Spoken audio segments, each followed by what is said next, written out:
I'm Jesse Waters, along with Dagan McDowell, Juan Williams, Lisa Booth, and Greg.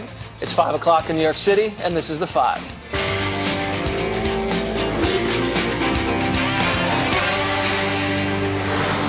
This is a Fox News alert. President Trump refusing to back down in his border battle to build the wall. Trump issuing the first veto of his presidency to overrule a resolution that blocks his national emergency declaration at the border. The protection of the nation is my highest duty. Yesterday, Congress passed a dangerous resolution that, if signed into law, would put countless Americans in danger, very grave danger. It is definitely a national emergency. Rarely have we had such a national emergency. Therefore, to defend the safety and security of all Americans, I will be signing and issuing a formal veto of this reckless resolution. And Congress's vote to deny the crisis on the southern border is a vote against reality. It's against reality.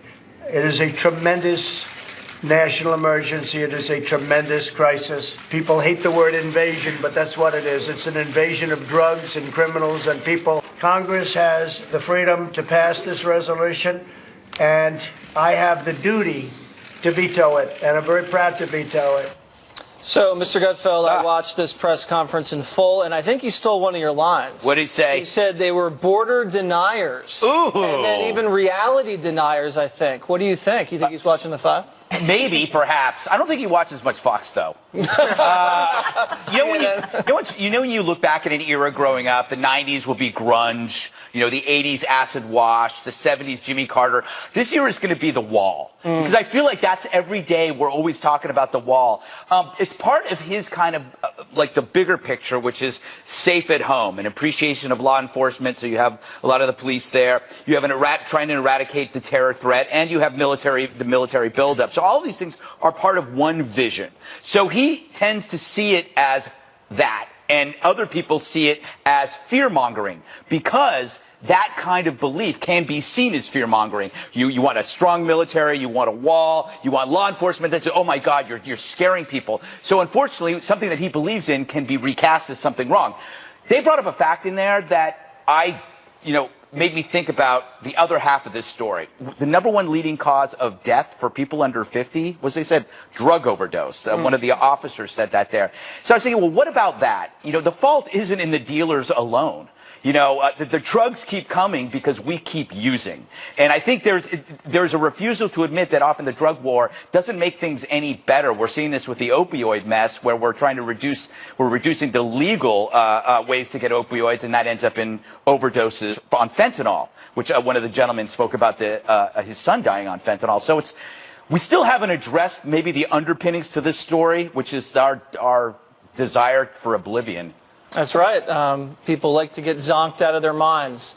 And, Great summary. You've done it. Yes. You've done it. You've done it. I'm sure Juan's done it. Great summary of my point. Right. Juan, now, speaking of zonked out of their minds, Nancy Pelosi says she is going to hold a vote to overturn this veto, but she needs, I guess, 2/3 of the Senate to uphold the override, and that's just not possible mathematically. So where do we go from here? Not at the moment, but what we saw was a tremendous number. I think it was 13 Republicans who voted with the Democrats in the Senate. And so what you're getting there is not a veto-proof majority, but you're getting in that direction. Right. And what you've got to understand here is that you have essentially a manufactured crisis. Juan, you have 50. Remember, I'm zonked out. I'm zonked out. No, it's not a you are. I know, because in Trump world, I'm zonked out. So allow me to speak. Okay. But you get 58 national security officials saying this is not right, don't do it. You have, in terms of the polling in the country, 64% oppose the emergency declaration, 58% oppose the wall. This isn't close, folks, but for Trump, it's all about Trump and Trump's political promises. I'll hit you back with I'm shocked. I'm amazed that we're here on day 30 of the national emergency. Those 50 Cover your people head. were mostly Obama people. And if you listen to the actual sheriffs, if you watch the press conference, they don't say it's manufactured. They say there's a huge crisis, Lisa. That's why all those on the southern border. Republicans voted. And they invited a lot of these congressmen and women and senators to come down and see it for themselves before they cast their next vote. vote. Well, and Juan, you are zonked out, my friend, because Thank even you. President Obama in 2014 was talking about the crisis we had along the border. He did so in the Rose Garden. He talked about traffickers bringing unaccompanied minors across the border, calling on Congress to do something because we had a humanitarian crisis. That humanitarian crisis remains today. There's been 260,000 illegal immigrants apprehended at the border, 90% since October, 90% increase from last year. ICE is giving pregnancy tests to young girls over the age of 10 because of the amount of rapes and sexual assaults that are experienced along the journey. So, of course, we have a humanitarian crisis. The question is a national emergency the way to solve it? I don't know. But the point being is that what we're seeing right now is everyone exercising their authority under the National Emergencies Act. President Trump has broad authority to declare a national emergency under the act. Congress also gave themselves the authority to try to rescind that national emergency. President Trump has the authority to then veto, and then Congress can try to find the votes, 2/3 in the House and Senate, to override it. So essentially everyone is exercising the authority that they have under the act. What you just said, though, this is not the caravan. This is not like someone invading our country, Lisa. We have a humanitarian But you saw the caravan and called it a issue. crisis. Well, first off, Juan, you were the first person. Yeah, I say I don't look. I How is it worry not a about those crisis? folks, but that's so different than talking How about is it? an invasion where you send troops and you declare national. People die no matter what you call it. People die. By the way, never has any national emergency been declared to get around the fact that Congress won't fund. This is an exceptional. Well, then why did they and write rude the step. act that way, Juan? Why what? Did Congress write an unconstitutional act? I mean, No. it's They written say for it's a never reason. been done. Is all I'm saying. Let's They get wrote Dagan it. in here. Dagan, I don't see how this plays out in any other way that it gets just tied up in the courts. Yeah, it is. It will get tied up in the courts. I think that there were 4 additional states that signed on to this lawsuit challenging the emergency order, bringing it to 20. You could get an emergency injunction that stops this in its tracks for the time being. But listen, Juan doesn't recognize what's going on here with the Republicans because they're not being hypocritical, unlike the Democrats, unlike Chuck Schumer and Nancy Pelosi, who basically just sat back and let President Obama violate the separation of powers. Let's go through the list. As the Wall Street Journal editorial board wrote, a blank check on recess appointments, environmental and financial regulations, Obamacare spending without appropriations, work permits for illegal immigrants, and more, all rebuked by the court system. So that's why you have- why at least the Republicans who voted against the president are voting based on their concern that the Democrats will then turn around and abuse Well, that's emergency my point to powers. you. So that what you're saying is he shouldn't be doing Well, where were this. you guys when Obama was doing this over This and is over and over and over again? Nobody's ever, including Obama, ever said, I'm going around the Constitution. No, Juan, because what do you guess think- what? The Congress has funding power. What do you think happened with DACA, Juan? President That's Obama not the- absolutely. that yes, he was not did. about funding. It was a massive overreach with DACA Oh, I and said it's DACA, and not DACA about got funding. stopped by the courts because I'm it was just a saying, it wasn't constitutional about overreach. the Constitution By and the funding. way, you know why President Trump, at least so far, doesn't seem to be annoyed with these Republicans? Because he isn't calling them names on Twitter yet. Maybe Mitt Romney deserves it for that stupid op-ed and blowing out the birthday Yeah, I was gonna candles say the individually. candles. You know, But he other- mentioned that actually. He goes, if I wanted to pressure him, I would have brought the pressure. He goes, I didn't need it because we had the votes. But if they want to see pressure, they'll know But what pressure the is. only reason why we're here is that the Democrats can't admit that they want what Trump wants because they can't admit that they agree with him. We're all talking about the same thing. We want an enforced border, but they can't admit it because that means Trump's right. That's all this is about. It's petty political team sports. I'm glad you said that because I think Democrats do want it, but I think for the longest time what you hear from Republicans, Democrats don't. But you're right, Greg. Thank and you. then we have a history here, a history of Democrats funding this I'm kind not of so stuff. sure the But Democrats Trump has really made it want about a him secure and border. his political. But Democrats have made it about him as well. All right. Let's How's face that? it. How? They've made it about him. He is a large character, Juan, so it's hard not to. Wait, it was his campaign They have promise. yes, and so they've made it about him. Well, no, he said They I can't gotta- give it to him. because guess what? Republicans in the first 2 years didn't do this, did they? Yeah, because they needed more votes in the Senate. Disturbing new details in the New Zealand terror attack that killed 49 people, plus President Trump's reaction to that, up next.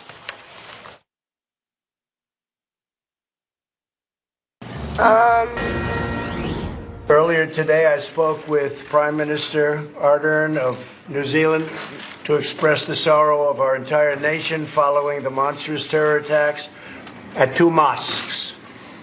These sacred places of worship were turned into scenes of evil killing You've all been seeing what went on. It's a horrible, horrible thing. I told the Prime Minister that the United States is with them all the way. President Trump reacting to the horrific New Zealand terror attack. The Prime Minister there calling it one of her country's darkest days after a gunman opened fire in 2 mosques, killing 49 people. A suspect has been arrested and charged with murder, as reports indicate he live streamed the murders on social media, on Facebook. Jonathan Hunt has more of the details. Jonathan, what can you tell us? Dagan, the live-streamed video of this attack is horrific to watch. We will not show it, but we have watched it for the sake of accurately reporting what happened. You see on the video the gunman drive calmly toward the mosque, playing music and talking to himself. He approaches the entrance and fires his first shots at 2 men. They drop to the ground. One tries to crawl away desperately. The gunman walks up behind him and fires several more shots. The man stops moving. Then the gunman moves into the main prayer room, where 2 large groups of worshippers are already cowering in 2 separate corners. The shooter fires dozens of rounds into each group. One man appears to run at the gunman, but is shot at point-blank range. The shooter then turns his attention to the groups again, firing even more shots. He reloads several times, walks back into the hallway, and then back into the main room. Many of the men there are already dead. Some appear to be wounded. The gunman walks slowly toward them, taking kill shots, finishing off his victims with bullets to the head or body. By our count, the gunman fires around 187 rounds within just the first 2.5 minutes of the attack. Once he leaves the mosque, he shoots several people on the street, including a woman wearing traditional Muslim dress. She is wounded. She lies on the street crying out for help.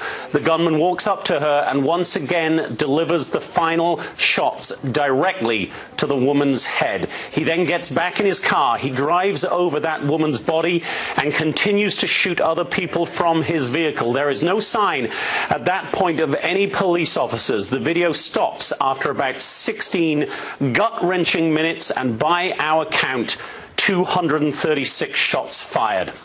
Now, the gunman also left online a manifesto of sorts. It's long, it's rambling in places, precise in others.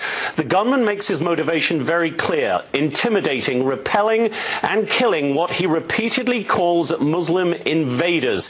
He says mass immigration is a threat to civilization, and at one point he poses the question to himself: are you a supporter of President Trump? His answer, quote, "As a symbol of renewed white identity and common purpose, sure. As a policymaker and leader, dear God, no." The gunman, who was taken into custody alive, also said in his manifesto that he hopes to go to trial, where he will plead not guilty, because in his view, he was taking action against what he calls an occupying force. Leaders around the world, including President Trump, have refuted that idea, saying it was an act of pure hate, pure evil. I used to live in Christchurch for a time after 9/11. Dagan, I can tell you it is a beautiful and peaceful place. It is like a snapshot from the 1950s, immune somehow to the problems of the modern world. Well, it is around 10 a.m. Saturday in Christchurch right now, and everybody there and across New Zealand is literally and figuratively waking up to a whole new reality. Dagan. Jonathan, thank you so much. Greg, I want to focus on the social media aspect of this, that this was live streamed on Facebook and only removed by Facebook after it was flagged to them by the New Zealand police. It showed up on other social media sites, on YouTube and on Twitter. They're not doing anything to stop this. Well, two things. I don't know what you can do. Right now, a few weeks ago on Twitter, they were suspending people for tweeting the phrase "learn to code." So if you're spreading yourself that thin, chasing that stuff, it's like having the FBI go after gum chewing on the subway. You're not going to get the real crime. They're trying to figure this out. I said this a couple of days ago. Technology is ahead of humanity. We aren't catching up to it, so we have this vulnerability. The biggest issue, we talk about this after every shooting, is the copycat effect. That's why we never mention the guy's name. That's why we try not to cover it. Blanket coverage, because blanket coverage enlarges the spotlight, which is what they want. Each shooter cites previous shooters. That is a fact. Each one inspires the next. My worry is that because he filmed it, he gave it a wider wider reach for more people to see, expanding his footprint. And it is I would not just go after the social media. It is our responsibility in the media to shrink that footprint to as small as possible. Jesse, and I should correct myself. I said they're not doing anything. Facebook says that it has 15,000 contractors and employees reviewing content as part of a 30,000 person team working on it. But I can say this, since they launched live streaming, there have been murders, there have been suicides. In fact, there was a man in Thailand who killed his 11-month-old daughter in a live video, and that was about 2 years ago, and we still have this going on. Well, I don't know what anybody can do about that because we live in a free society. So people can use technology however they want, and you have to catch up with the fact afterwards, and that's the unfortunate situation. Now, I don't understand how the media can lie about this guy's manifesto. I read it. The manifesto, if you read it, does not attribute this guy's philosophy to Donald Trump. This is a direct quote. The nation with the closest political and social values to my own is the People's Republic of China. This guy was an eco-nationalist, meaning he was a racist and thought that the immigrant population of the earth was too fertile. And they were overpopulating everything and were causing climate change, and they needed to be eradicated. He said he's not a conservative, he's not a Nazi, and like Greg said, he was celebrating these wacko European mass shooters more than anything. So for the media to link Donald Trump and frame Donald Trump for some lunatic's actions halfway around the world is so irresponsible, and it's exactly what the guy wanted. If you read the manifesto, the guy wanted division in this country. He wanted the left to overreact and take away guns from Republicans and wanted to balkanize North America because that would create more racial purity, in his opinion. So we were very responsible when the Bernie bro shot up Steve Scalise's baseball game. We didn't attribute that to Bernie. We didn't attribute that to the left-wing media. We said everyone's individually responsible for themselves. But the media doesn't do that when it's on the other side. They only frame Republicans. Because it's easy to tweet that Trump was somehow responsible. Yeah, I could say the Israeli-Palestinian violence that's happening today. I could point to Omar and say she instigated the anti-Semitism hate against Israel, and that's why there's violence. But I wouldn't do that because that's not true. So I would say, one, I think it just takes a special kind of evil to target people in a house of worship. That's supposed to be a place of refuge. They were praying. It's absolutely despicable and disgusting. We obviously pray for the victims and their families as well. I'm with Greg. I really struggle in the fact that I think there's a responsibility to deny these killers what they want. And this guy wants to live in infamy. Clearly, he wrote a manifesto because he wanted it out. And I'm all about denying that by not giving the manifesto any time and not giving him what he wants. And to Greg's point about the copycats, I spent all day today looking at statistics and studies about it. And it's real and it's scary. Dr. Stephen Pitt, who was did the psychiatric autopsy of the Columbine shooting, he said that the shooters predicted with chilling and stunning accuracy how their actions would encourage other similarly disaffected individuals for doing the same thing. You'll get things like the Aurora, Colorado movie theater shooting. During the trial, there were two similar shootings in movie theaters in 2 weeks. After that, ABC in 2014 did an investigation, found that 17 school shooters and 36 others that tried were all partially inspired by Columbine. The Newtown shooter had clippings, as you said, of previous mass murders that took place. So clearly these guys want infamy, and we should deny it them. And sometimes we give it to them. The Rolling Stone did that cover of the Boston bomber, put them on the cover. I remember after the Virginia Tech shooting, images of the guys with the guns. Let's deny them what they want. Don't give them the infamy. Juan, what about shutting down the people's ability to use social media? Is that something well, I think the Democrats would get on board with? We're going to talk about that. In fact, we're going to talk about it later in this show, because what we're seeing is an increased emphasis on either regulating or moderating, or even in Elizabeth Warren's terms, breaking up some of the power, because these folks are interested in money. It's unbelievable that this 17-minute video, the police want it stopped. It just keeps running. And of course, it spreads, and it spreads to a specific niche population that's interested in, kind of the gamers and a little bit of the hate people all combined here for young men. I think it's very troubling. I just want to say, I think, imagine if a Muslim had committed such an act. I can imagine that there are a lot of people who would have gone bananas on the Muslim community here in the United States and around the world. But what I think is the reality is we have white nationalist anger spreading globally. His manifesto was called The Great Replacement, and they're talking about, just like we saw in Charlottesville, you will not replace us. And we see this kind of anger being spread in such a way that I think we have to address the idea that this white nationalist fervor is now without borders because of the internet and because of it. We can't ignore it or play it down because it doesn't fit one ideology or the other. We need to go, but the problem is that the rage that you saw here in the United States was directed at President Trump for a massacre that happened in New Zealand. In the media can't get enough of Beto O'Rourke, or however the heck you say his first name. He's all the buzz over the 2020 candidate. Is it overblown?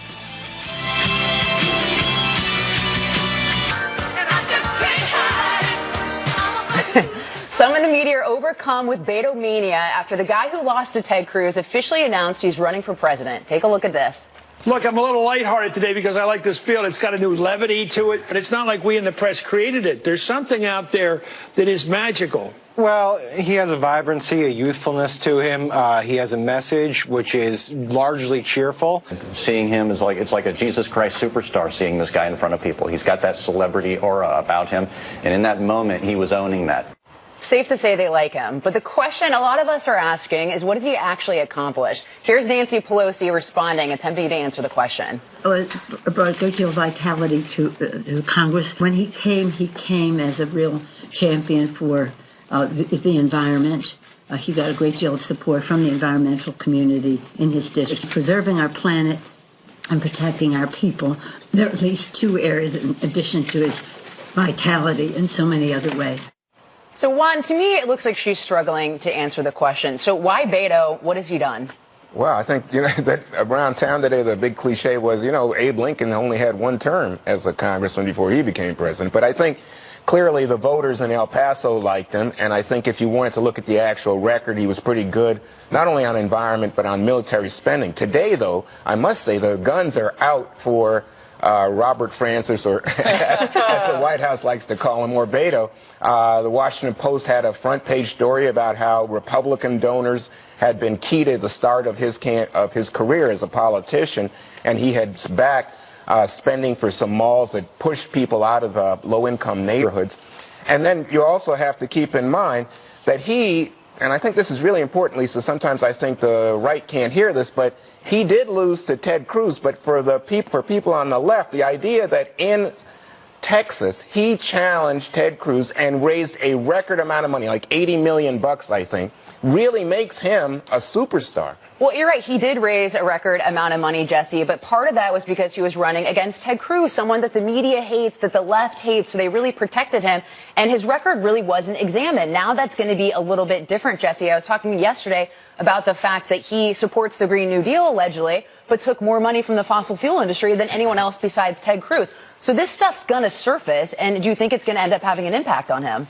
Yeah, it will. He will not release his new fundraising numbers, which is interesting. I'm not so sure they're going to beat Sanders's. They might not even beat Kamala's, like you said. If he doesn't have a demon, as the left sees Ted Cruz as, maybe they're not going to put money in his pockets, but we'll see. I think Chris Matthews has another thrill up his leg. It's clear he's the media darling right now, and there's already Beto backlash. Politico says no woman got that kind of coverage, and they don't like how this white male who has this privilege is being romanticized in the media. He's got the Vanity Fair cover. They had all the reporters down there in El Paso for the counter-Trump rally, and he's only been to Iowa once. And when he got up on that table in the coffee shop, there were more media reporters than there were voters. So we'll see about him. The weirder he gets, I kind of like him, to be honest with you. He was in a hacking group. He wrote some crazy stuff about murder.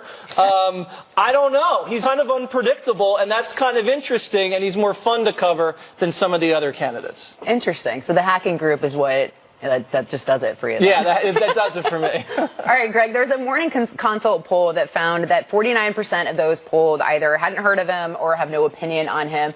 Do you think he's going to be able to differentiate himself? Those people are idiots, because Beto's awesome. You guys are so mean to the guy. Look, you know what? Why does the media love him? Because he is them. Yep. If you look at him, he's this lily white, non-threatening liberal who likes their kind of music, right? He's kind of edgy in an inoffensive way. He looks like he probably does Pilates. I don't know. Or maybe he has one of those new bikes that everybody's talking about. Yes, the Peloton. Peloton, thank you. I don't know. Why are you If looking at me? If he was, I don't know. Does he look like he rides a Peloton? No. But if he's I run away from a people. Republican with his minuses would get nowhere. Obviously the drunk driving arrest and the running away from the scene and the fact that he married an heiress. I mean, that stuff. If you were a Republican, would be endless. Wait a second. I know what you're going to say to me, but I believe we have a president who has no political experience and who has a lot of problems. Oh, yeah. But he hasn't been arrested. Okay. But you want to talk... Yes. The Mueller report is not out. The Mueller report. You want to talk collusion? No, you want to talk collusion? Look at what a coincidence that he declared when the cover came out. I mean, so that Vanity Fair knew. The media loves so it. The thing that gets me mad. Not mad, but I find it humorous, actually. How does the media not notice when they're fanboying? Like, how can they not? When they're talking about somebody they love, do they go deaf? And they can't hear how hilarious they sound when they're talking about. They're basically vomiting Valentines, projectile Valentines, and it's we like, don't do that. I've had more men talk about how he's kind of a himbo, and women don't see that. Quite frankly, the men. You're right. The men. Himbo. What's a himbo? A male bimbo. The men are more into him than the women. And by the way, I just want to say a couple of things. Well, Jesse, if I squint and move my chair weight, you kind of look like him. Oh, don't you dare. Oh my God. So I looked at their website. There's nothing about policy. There's just some merch for sale and a couple of photos of Beto, one where he has sweat dripping down his face. Where can I get that? Yeah, exactly. So here I wrote some suggestions of things he could sell on his website to raise more money. How about a beard kit that you stipple on so you at least look like you can split wood? I think that's his voting base. All right. Well, maybe he'll show up in Iowa like that. Maybe we'll see. All right. Well, America's top general is ripping Google. Find out why next. Stay with us. America's top general warning about the potential dangers of Google's relationship with China. The work that Google is doing in China is indirectly benefiting the Chinese military. We watch with great concern when industry partners work in China, knowing that there is that indirect benefit. And frankly, indirect may be not a full characterization of the way it really is. It's more of a direct benefit to the Chinese military. The company recently dropped its bid for a $10 billion Pentagon contract, saying that would conflict with its corporate values. Apparently not so with the Chinese. In fact, this is so interesting to me, Dagan. What General Dunford said was you have a $5 trillion share of the Chinese economy that is state-run. So when Google does business with the Chinese military, it essentially then is funneling that information, that strategy and technology into the Chinese economy as well. This is all thievery. Yeah, and then the company, because of outrage within the liberal walls of Google, decided to not do business with the U.S. Defense Department. So let's be clear, Google is not in favor of protecting the land and the nation and the people that allowed Google to be formed in the first place. It is this kind of delusional moralizing from the people at Google. Their motto used to be "Don't be evil." Well, they got rid of that, clearly, if they're doing business with the Chinese. And the delusional moralizing that really hurts America. And I just want to point, I just quickly do the imitation of Ruth Porat, the CFO, after Hillary Clinton lost, and they had this big company meeting, and she was talking about Hillary losing and what a massive punch to the gut it was, and it was really painful. That's Google. Sounds upset. That's Google. That's who works at Google. Jesse, so what they refused to do for the Pentagon was work on cloud storage type technology, and they said it was in violation of the company's principles. A lot of the workers said this. How do you interpret this? Well, do the company's principles adhere to the communist Chinese principles? They have some pretty crazy principles over in China. One-child policy, no freedom of speech. The Chinese have a Project Dragonfly that Google was working on with them, where they can censor all sorts of internet content, and it looks like Google's okay with that. What they're doing, Juan, is they're putting profits above patriotism, and you have to ask yourself, is Google an American company anymore? Or are they just this amorphous multinational conglomerate that just does whatever they want to whoever they want in search for the highest bidder. $21 billion in revenue over there in Asia, that's a pretty penny.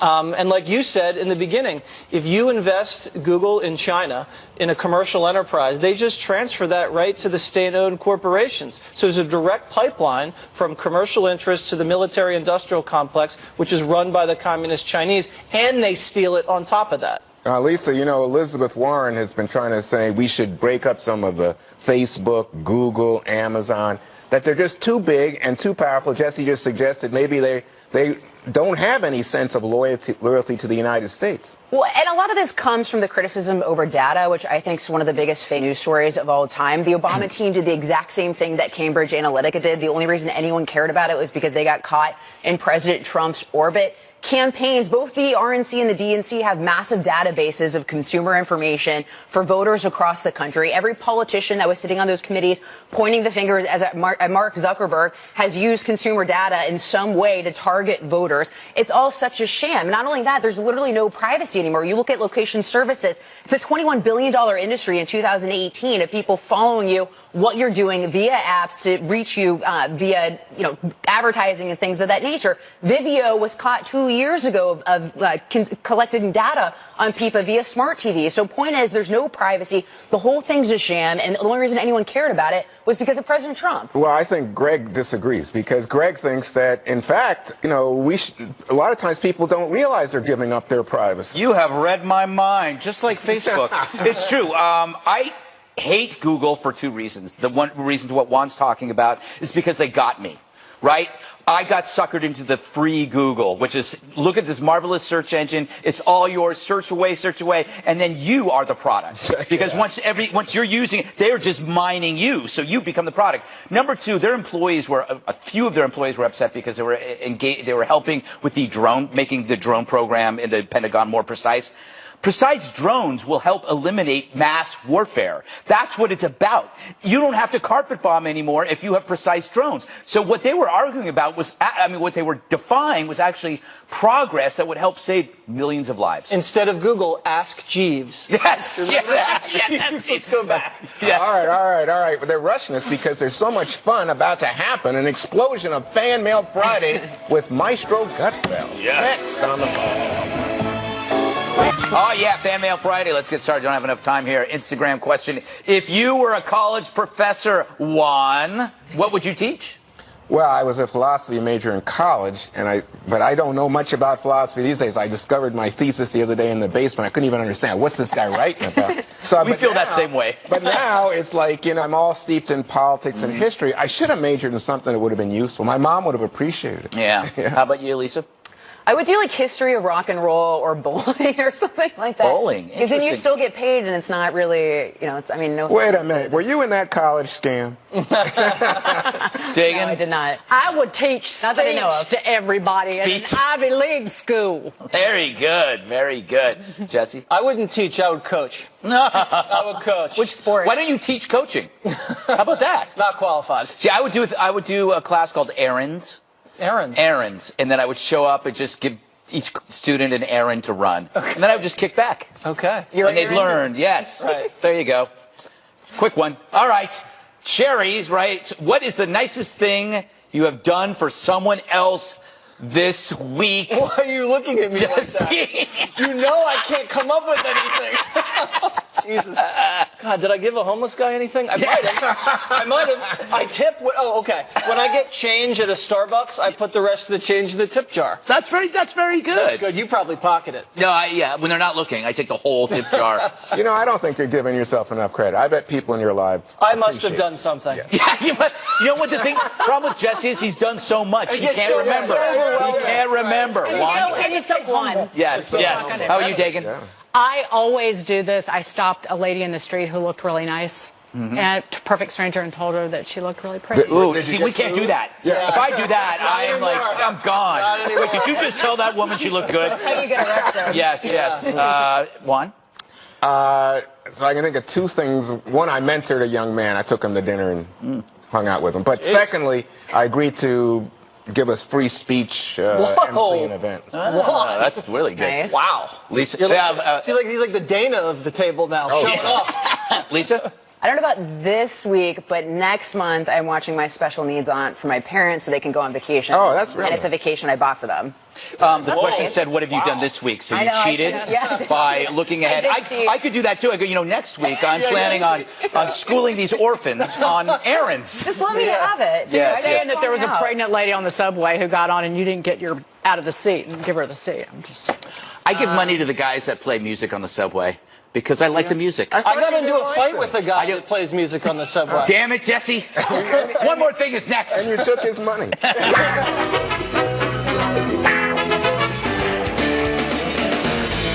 Time now for one more thing. Bernie Sanders has a big bandage on his head. Check out the senator from Vermont there. Gashed his head on the corner of a glass shower door. He's got 7 stitches. Went to a walk-in clinic. Keeps campaigning in South Carolina. Tough guy. It's a very tough guy. Now, I actually understand what happened. I myself, too, gashed my head in the bathroom on Black Friday about 2 years ago. They did a great job with the makeup there, but there is a Band-Aid on my head. So Bernie and I have a lot in common now. Run with him. Jesse, The only that could be your nice thing this week that you just did for Bernie. That's right. I feel better. I feel better, Bernie. Wow, that's a low bar. All right, Juan. All right, take a look at this scene from a month ago. Yep, that's Duke basketball star Zion Williamson falling to the floor as his Nikes tore apart. Well, now take a look at this video as the star returns to the court last night. Tried to go to Howard, stolen, and engine one.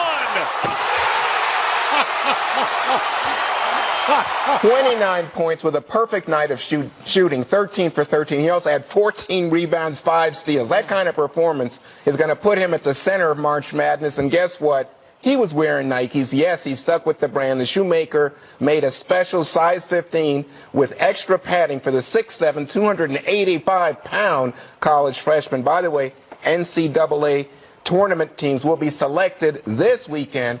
Good luck to your team, guys. And they have the Tar Heels this weekend, too, I think. Yeah. Big game. All right, Greg. All right, tomorrow night, Saturday, March 16th, 10 p.m., another great Greg Gutfeld show with Johnny Joey Jones, Jimmy Failure, Kat Timpf, Tyrus, and I think Jesse has a show too, but he forgot to. I did. He forgot to promote it. So Jesse's show as well, which is on at 8. Anyway, animals are great, right?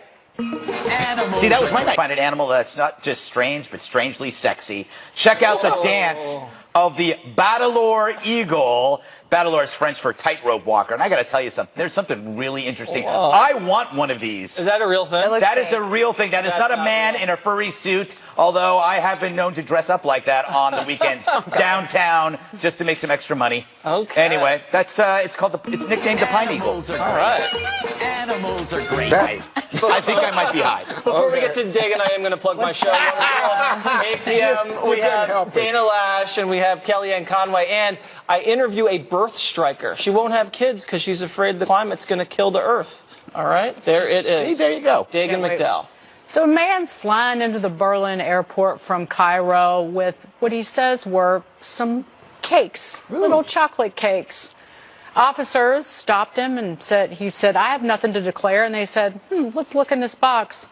They're not cakes. They were tortoises. Oh. Living Moroccan tortoises. That's trouble. That the border veterinarian, who knew there were veterinarians at the border, that's good to hear, confiscated the animals. Hopefully they're safe.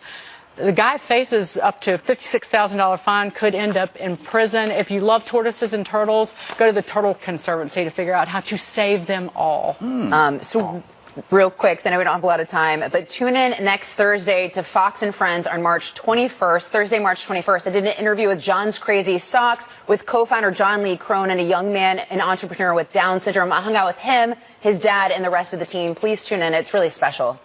Oh, that is nice. I think I met him in the green room. He's here. lovely. It was a beautiful day. It was really cool. And his Can you parents score me are some terrific. free socks? Of course, Jesse. I'll do my best. What? You always want the free stuff, don't you? You wear Don't socks? you? What kind? What kind? I can put a word in. Anything that matches like a nice Navy suit. Okay. That's it for us. We'll see you back here on Monday. Have a nice weekend, everybody.